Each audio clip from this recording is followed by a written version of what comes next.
Easy. Seán. I'm glad. I was about to say to people listening, don't raise the thing up too yet. I was going to ease us in because I'm a little bit delicate starting the podcast this week. Usually I'm like easy and I'm full of energy, but I'm just back from 11K run just to build myself up to do a podcast. I never thought I'd say I needed a shower and a run just to build myself, get enough energy to get through a podcast. But we've had a good weekend.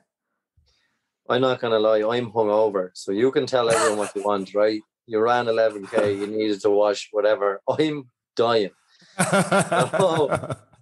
You're a better man than me. You get out and got your 11K in. I'm up for work at 3 o'clock in the morning, so I'm choosing sleep and recovery. I'm gonna pick it up again tomorrow. You know what? It's easy to push the balls and that, but at the same time, I always tell someone it's late at night and you've got a choice of getting 7 hours sleep or getting a training session in. Over the long term, 7 hours sleep is going to be much better for you. Now, you can't leave every training session in the world to 10, 11 o'clock at night and go, you know what? The coaches did say I need to get 7 hours sleep and go to bed, but sleep is so important that sometimes you have to go, not now. I was just lucky enough for time and fairness, you did have a lot of driving. I was back at the house 2 hours before you were, which gave me that window to go out and get a run in. But yeah, bit of energy now. I'll crash in the next half hour. So with that said, before I start crashing again, let's hit the intro music. This week's episode of the Any Given Monday podcast.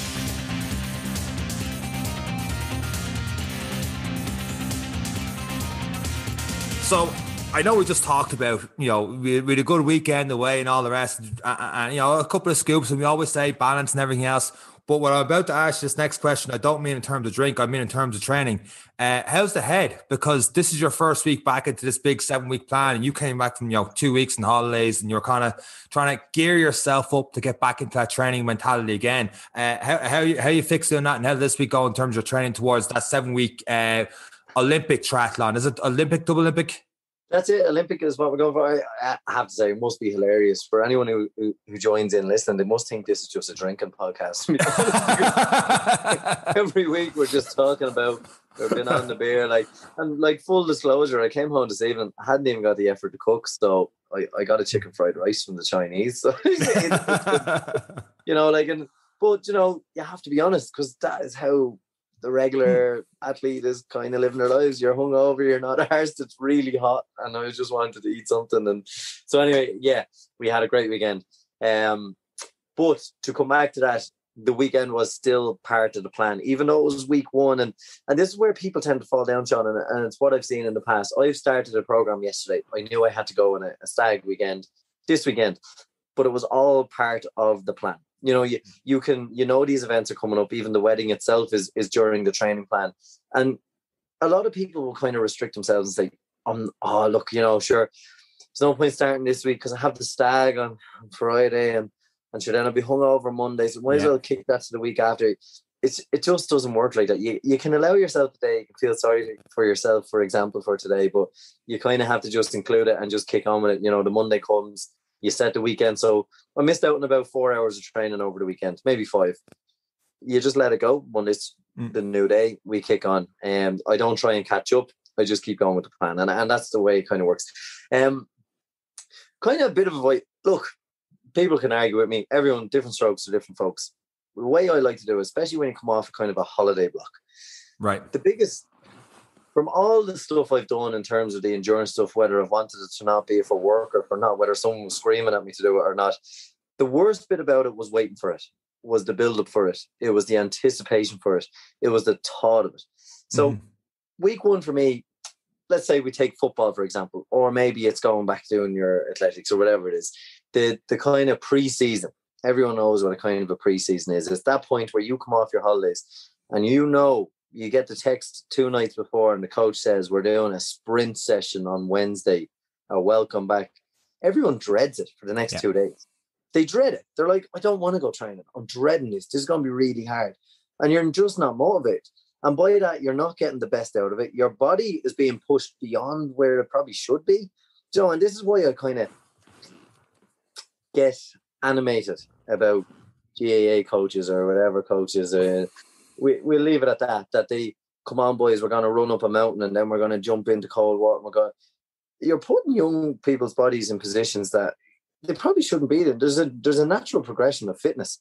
A lot of the times our cardiovascular fitness will get there ahead of the bodies as well, you know. So even though you're finishing your sprints and you're puking, you will get cardiovascular fit a lot quicker than your body will catch up with that fitness as well. And that's where people get injured and shin splints. Then they're even more annoyed. They're more afraid to start the next kind of batch of training. You know, the body remembers and tries to protect itself, and it doesn't want to do it, you know. And so anyway, that's my little sidebar on that one. So the way I combat my week one is, it's what do I like? There's no pressure on I need to run 10K. I need to do this. Because if you go into any program, particularly online, you buy a training program and you're like, right, I want to run a marathon. Most training programs want to prove their existence. And it is common sense. And it's to show you a standard. So you set the bar for yourself and then you progress over weeks. And then you say, oh my God, this actually worked. I beat my time by 2 minutes. And of course, you could train them for 6 weeks. It's an experience. You know, like it's so. For me, with the experience, I would have been buying into that. Like, oh my God, I can't believe I beat my time by 5 minutes. Of course you will. The program helps you get there, and it gives you the accountability, and it's what you want. The progression comes naturally. So for my week one, I always do what I like, because I want to bring my body back into the experience. I want to let it know that, look, we're going to push you hard for a little while. So my Monday, it was actually Monday is always my rest day. I don't know why it spits out Monday as a rest day, because I'm like, right, Monday we're starting. Your training plan is here. Monday, rest day. Oh, beautiful. So, but it tends to come from Saturday and Sundays. A lot more time for me. I'm not working. Well, it depends on the shift work, but for the majority, Saturday, Sunday kind of time off. You might go for your 2 hour cycle, 2 hour run, whatever it is you're working towards. So Monday is usually a good day to kind of start the week and just kind of recover. And mentally, it's nice for people, because Monday is usually the hardest day in work for people in an office, or emails and all that kind of stuff, you know. So for me, the benchmark test was the very first thing. And it's 25 minutes of pure suffering on the bike. Like it gets harder every minute. It's like a bleep test. Yeah. Like, so you can imagine, after 4 weeks of eating and drinking, I had to go do a bleep test. And I was thinking about it on Friday. I was losing sleep about it on Saturday. I was like, no, forget about it. On Tuesday, I'm just going to get on the bike for 45 minutes, twice the length, and I'm just going to cycle. And then if I feel like doing a little sprint here and there, just push myself a little bit, I'll do them. If I don't, I won't. So that was how Tuesday progressed. Then I went for a swim on Tuesday night, because I wasn't that tired, because it was just an easy cycle. Then I swam 1.5 kilometers. Wednesday night, I went and swam another 1.5 kilometers, and I got a 2-3K run in. My shoulders, my arms are sore because I hadn't swam in 18 months, and I was nervous about getting back into the water. And that actually took a lot out of me, because I sweated the whole way to Mullingar to get in. Like, honestly, my armpits were sweaty because I was so nervous about getting back into the water. So, like, you have to remind yourself that nervousness, that innate kind of, your innate system that's kind of trying to protect you from these things you're afraid of or whatever, they're working very hard. I know it doesn't show up in a Garmin as calorie burn, but it does add to the tiredness and fatigue. So it's the week one for me is always a nice introduction. You always reintroduce yourself to it. The reason being, the body likes you for it. Your brain goes, this isn't too bad. You know, pre-season's actually okay, because I'm naturally progressing to the peak. So that's what I've done for the last week, and I've added in a couple of cycles. I also scheduled in to have the bike, because I was going away. I said, well, look, I'm actually going to get the bike serviced. So I put in the bike when we went away, and I'm collecting the bike in the morning. So the bike even got its rest and recovery, and is now ready for the next stages. But it was all part of week one. It was all part of the reintroduction. And people might think I'm nuts, but if you haven't ran in 2 months and you're like, oh, I need to try and go out and run 7K, 8K, don't go out and walk and run. You know, like mentally you'd be like, it's only a walk and run. And you're more likely to take those first steps. And then when you actually get into the run, I'm actually not that tired. I'll run 2K, I'll run 3K, then I'll walk. You know, so it is my method. But tomorrow now there will be a serious ramp up. But having got all the nerves out of the way, the kind of okay, that's what it feels like. My legs are burning. I'm really hot. It's sweaty. You get all that out of the way, and from tomorrow on now, that's when it's going to be a serious ramp up of training, and my body is kind of anticipating it now, and it's more ready for it. And mentally, I'm more ready for it. And 90% of it is mental. It really is. It really 100%. It's the path of least resistance we've talked about before in the podcast, where like someone asked me this week, because in the boot camp at the end, she's like, I want to get back into running, should I aim for 4K or 5K? I was like, no, aim for 15, 20 minutes. Just do time. Don't worry about distance. If you have to jog, walk, make it comfortable. Because if you, to your point, if you have to do that bleep test, whatever it is, and you keep putting it off, like, oh my God, and it is wrecking your head that much, you're less likely to do it, and you're going to dread it so much going into the stress. It's going to play a factor in it. And what do you read? I know you need to have some sort of a baseline, but like compared to what, if you could build yourself up for a week instead and just easy get into stuff, and then you're like, well, let's push a bit harder. I feel ready for it. Great. But that very first session back doesn't have to be a ball buster, because you're going to feel tired and sore anyway. So what's the point in adding to that and adding to the time for that recovery? Take your time, ease into it, keep a conversational pace, then build up from there. And like, I contradicted myself completely on Instagram this week. So with the heat wave and all, I was like, we're not used to this. Let's just go for easy runs, just nice and relax and do what you can. Maybe early mornings, late evenings. If it has to be afternoon all the time, slow it right down. Don't worry about times. Just enjoy. Like I said last week in the podcast, when I had the 2:10 milers, I was like 5 minutes slower in the heat than I was the week before when it was lashing rain. But that's just, I feel more comfortable in the rain running. But then Friday came along and I was like, you know what? I feel great. Worst thing I could have done in terms of the heat and all the rest, I went and did interval runs, 400 meters by 8. I'm like, what am I thinking?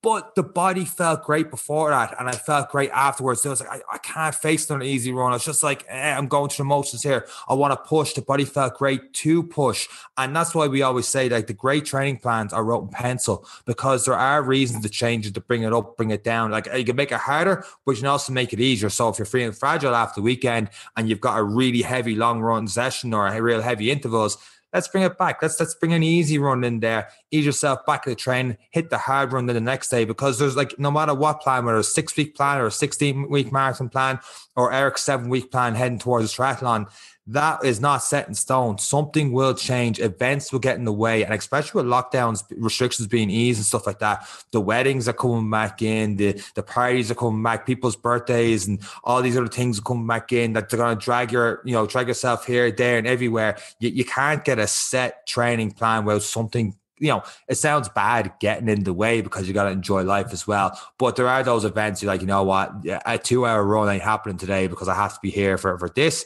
And we always joke, like you said a second ago, it's drinking podcast, whatever. But we always like find that balance, like where we have, different events in my life. Because I think that person that rings up, like, don't be that person that goes, I can't go to your event today because I got to run. Especially if it's a good mate or something. It's like, I can't go because, like, what are we doing here? It's the same people. Like, I got to train on Christmas Day because of, gains and stuff. Is that really going to hurt you missing one session to hang out with people that we really haven't seen in the last 18 months, but it's finding that balance between the two. And when it comes to training, like you said, that path least resistance, to get yourself out there to meet people on events like you're going to do in a tie in a couple of weeks. Yeah, no, it is. And it's definitely another point as well, Sean, is, and I had this myself and I always have it, is I want to be race ready on day one of training. And that is everyone's biggest problem. You have to be patient. Like, I was swimming and I swam 150 meters and I was like, I met God somewhere in the 150 meters. And I was like, oh, this is so annoying. I'm so bad at swimming. And I really wish I was better at swimming. Everyone else is faster than me. And this is Australia. And I can't even go 200 meters without having to take a break. Now my arms are really sore. My hands, like, I was getting cramps in my hands. And then, like, when it was all said and done, I actually kind of gave myself a little bit of credit. I was like, that's your first swim in 18 months. Like, it's, you haven't used those muscles in 18 months. You haven't been in the water, open water in 18 months. You have to give yourself some leeway. You can't be that end product ready. And then it comes into the other thing. The reason I like to ease into the training, Sean, no matter if I've taken, if I've taken a week and a half off, I'd like to get back into it. But if I'm having a week and a half off, training for a couple of days, a week and a half off, you need to kind of have a look at it, because the road we're going to go down there, Sean. Yeah. We're going to look at injuries, because the consistency is not good enough to keep yourself injury free. But if I take 4+ weeks off, I need to check in with the body. And the way I do that check-in is that week of 45 minutes of cycling, okay, what was sore, the side, the IT band needs a foam roll. I was starting to feel that 3K run in the left knee. So now I need to start doing some lunges and some single leg squats. I need to be on my balance board, building up stability in the ankles again, just firing up all these muscles that have been pretty much idle for 4.5 weeks. They haven't really fired. So for me to go out and be what I expect Eric to be on race day, on day 1, day 2, or even up as far as day 6, it's just not realistic. You have to start working on, prepping. It is just prepping your body over a period of a week, giving it a chance to prep, recover, because you're not training at that intensity in your first week. You're not ruining yourself that you can't train the next day. You're not working so hard that the body is like in shock. But this week now, this is where the body is going to be, okay, I'm going to work you hard on a set schedule and a set training, and I'm going to let you recover appropriately as the training plan will work. So some will be high intensity, some will be low intensity. So I will have rest days, etc. So I now feel like I am in a comfortable place mentally that the body is going to function with what I'm going to ask it to do next week as well. Yeah, it's like we only see like athletes and elite athletes at their very best on game day, but we don't think about the off season, like you touched on the very start of this podcast, and how they build up with that. And you have a two, like every major sport in the world has their off season where they're able to like deload and de-stress, whatever. But then like on day one back, they are not the same player that they are going to be when they hit peak form mid-season. Their condition's not going to be. You can't have 100% condition level all year round. The best, even like you take the marathon runners and stuff, they take time off, but when they're first session back, they're not hitting anywhere near their peaks at the start, and they're building back in, checking in with the body, like you said, having that anatomical adaptation, they call it in the strength conditioning world, where you have your 2 weeks of, like you said, your single leg stuff. You're not going for your max bench, your max deadlift. You're going for your single leg lunges, your single leg deadlifts, RDLs, all the rest, and slowly building back up those muscles. And then you might have different blocks and phases of training from there. And it's not just staying at the top. Like when we had Simon on a couple of months ago at this stage, he started talking about his mesocycles and stuff where you're not peaking all the time. Like it's just impossible for the body to stay at that level 100% of the time. You have to have your ups and downs, your peaks and valleys, and build up towards different events. So that's exactly what you're doing now. You're at a certain level. You're like, I could have swam this a lot more. This is nothing to me. And like you said before yourself in the podcast, you go for a 4 or 5K run and go, Jesus, I was doing this at marathon pace. I was struggling through 4 or 5K. I've done a whole marathon at this pace. You just got to say, here's where I am.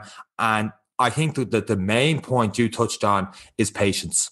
Have to be patient. Just say, it progress is a slow process. It's a patient game, but what's happening is worth waiting for, and what's building up to it.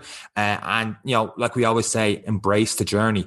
When you get those 7 weeks, you know what you've been through. Because otherwise, if it came to like that, you wouldn't care on race day when you finally hit that goal. If the goal's too easy, to me, there's no point in doing it in the first place. So you got to challenge yourself. There's something that seems a small bit beyond reach. So when you do get there, it's an unbelievable feeling. Yeah, I know, and it is as well. And I think what can get people as well is people who don't have that patience. And it's been me, it's been you. I've made mistakes. That's the thing. It's been us, both of us. And all that has happened is I've gotten injured and I've set myself back further. And it's and sometimes I've got away with it. Sometimes it's been a massage to fix. Sometimes I've had needles to fix it.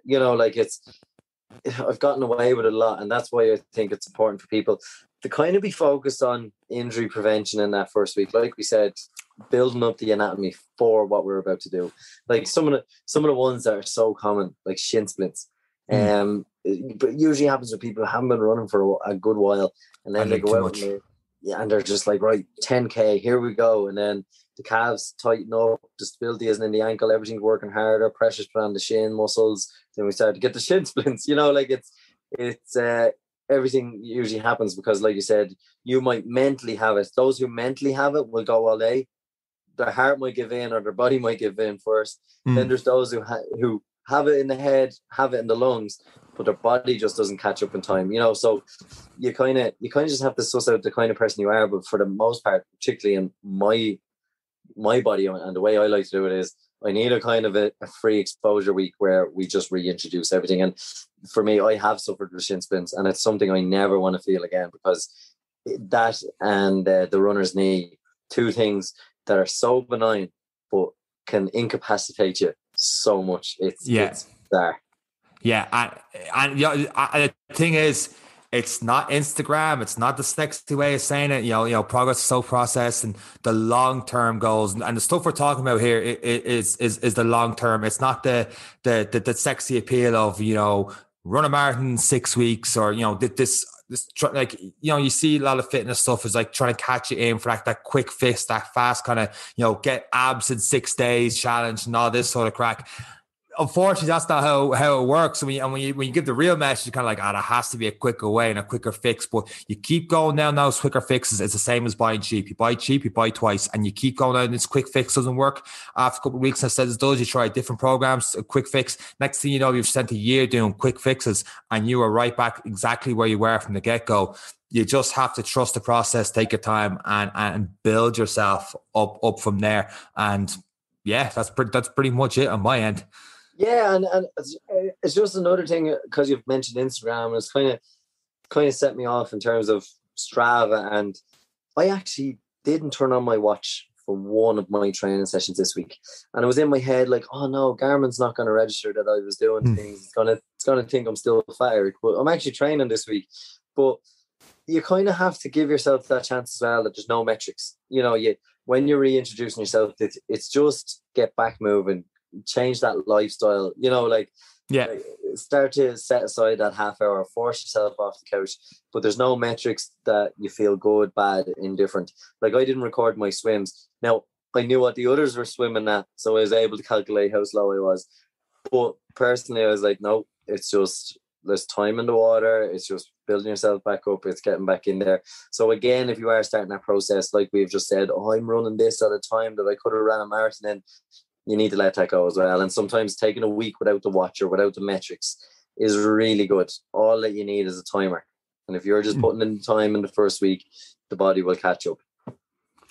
Yeah, well, I'm going to finish on this. I was toying with I'm going with this now, but I realized that over the last couple of weeks, every now and again, I hit on the Instagram stuff, because it gets me sometimes in terms of, I think a lot of people aim to be what they see on Instagram and knowing it's a fake world. And it's just not what it is, and it's all altered, and you know, they give off one thing, and you know, the quick abs and all this kind of stuff, where it just doesn't work out that way. Yeah, no, I'm going with this. I may sound like a hater, but it's what I've been practicing, preaching about all the time. We were away at the weekend. We were at the beach. Drink, because this is a drinking podcast. We were loads of drinks, drinking podcasts. We were at the beach, and to be honest, I was a little whatever at the sea, and I barely got waist deep, and my ankles were really, really cold, by the way. So I'm gonna put myself down for a couple minutes, because I know what I'm gonna say next. My ankles are really cold. Whatever. I eventually jumped in. Whatever. Don't enjoy it. Don't really enjoy the beach part of it. That was probably my least favorite part in the islands. It's just not my thing. But you're coming back, whatever, 1 or 2 beers after being at the beach and everything else, and you're looking around, and there was a couple of people at the beach, and I think constantly on their phones, which is one thing. You see that in a restaurant, but it's constant picture, change appeal, picture, change, thing. And it's just picture. And then one of the lads saying, because they stayed downstairs in the boat on the way back, that they're on their phones editing these pictures, and you could see them on the apps editing pictures. They're the people for the by the beach, and they're just editing to give themselves like the perfect angle, the perfect shape on Instagram.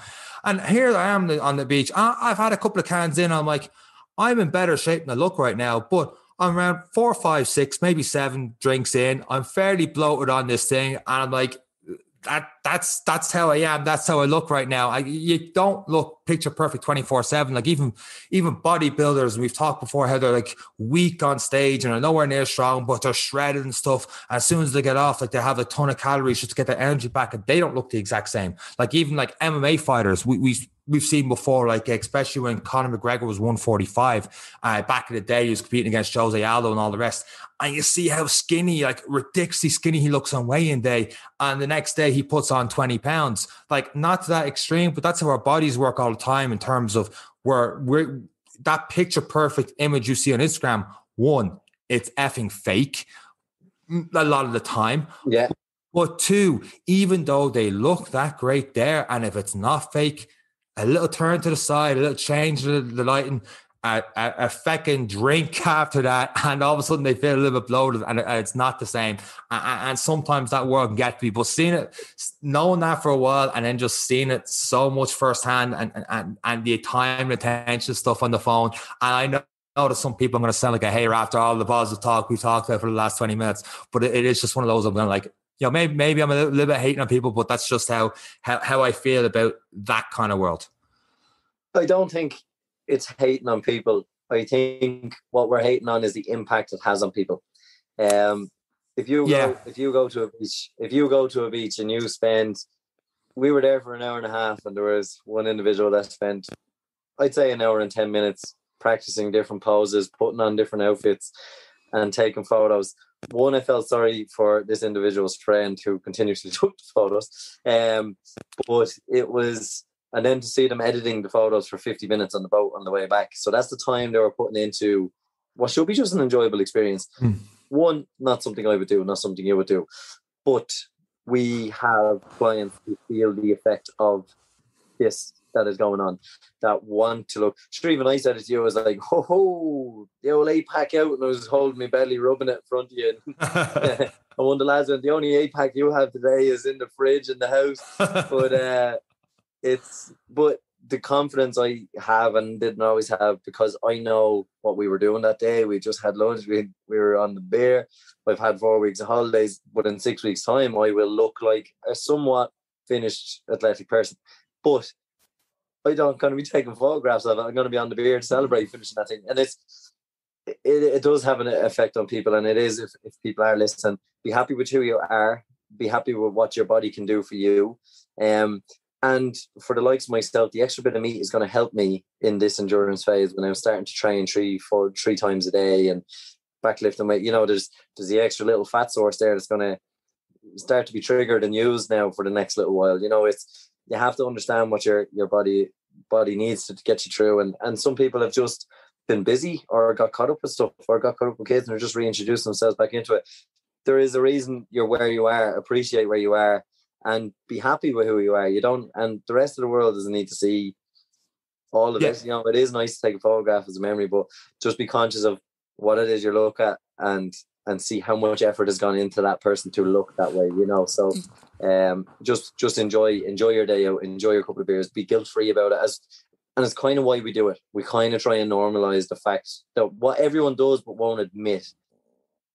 I mean, like, there's nothing wrong with striving to get better and everything else, but at the same time, make sure what you're doing at the end of the day is for you and your goals. Because I've lost my way sometimes when training and start doing influenced by other things I'm seeing and all the rest, and then you're halfway down the rabbit hole of training, you're not enjoying it, and something's wrong, and then you take a step back and go, why am I doing this way? Why am I even like certain exercises? Like, why am I doing them? What's the goal? What's the reason behind them? And then you realize, actually, that's based off something else or someone else's goals. I need to pull back to what do I want to get out of my training, and what's my end goal and stuff, and kind of block out the noise as much as you can. Literally it's like the blinders in the horse, and just keep focused on that as much as you can. Like you say, it's you against you, working towards your goals. Yeah, it is brilliant. But as I will say, when you do get fitter, you do look fitter, you feel more confident. It all comes, the process is worth it. The process is 100% worth it. But you don't need to be the finished product. You just need to be you. You need to be comfortable in your own skin. You have to be comfortable with your fitness level and your lifestyle and what you like. You know, I like my food, I like my beers, and I like my exercise. I want the best of both, but something will have to give, and I'm not willing to give. You know, so I have to accept that that's where I am and that's where I'm at my happiest, you know, and it takes a lot to get to that stage, considering all the external influences. But it is great to see so many people out exercising in the sunshine, so many people out getting a walk in that they probably wouldn't have got done. It's great to see people exploring Ireland, which is the positives of it, getting on bikes, climbing up to the tops of this, tops of that, taking their photographs, encouraging others to get out and explore. The amount of people that have gone on hikes that they never would have thought they've done because they've seen a friend do a hike in Wicklow, because they've seen a friend. Yeah. There's positives to the simplicity of it. There's positives to seeing people being active. It breeds that positivity, and it is phenomenal. There is a million positives to it. just be careful to what it is you're picking up at. And I think that is the best part. I hope everyone really, really, really enjoying this hot weather while it's lasting and is getting out and is trying something new. And just be careful with sun cream. Make sure to sun cream the backs of your knees. Everyone on the trip. The backs of the knees. Yeah. Except me and you, but you know, look, it is good. But no, it is good to see people out being active. It is good to see good weather and people just kind of embracing. I know a lot of people are happy to get up dining and eating and drinking like we were, but it is nice to see people just having the facility to get outdoors, and it is amazing, and embrace that and see what we can do for the rest of the summer, and let's all have a good August of living a more active lifestyle. I can't say any better than that. So with that said, I'm going to wrap up this episode of the Any Given Run Day podcast from myself and from Eric. Take care. Bye.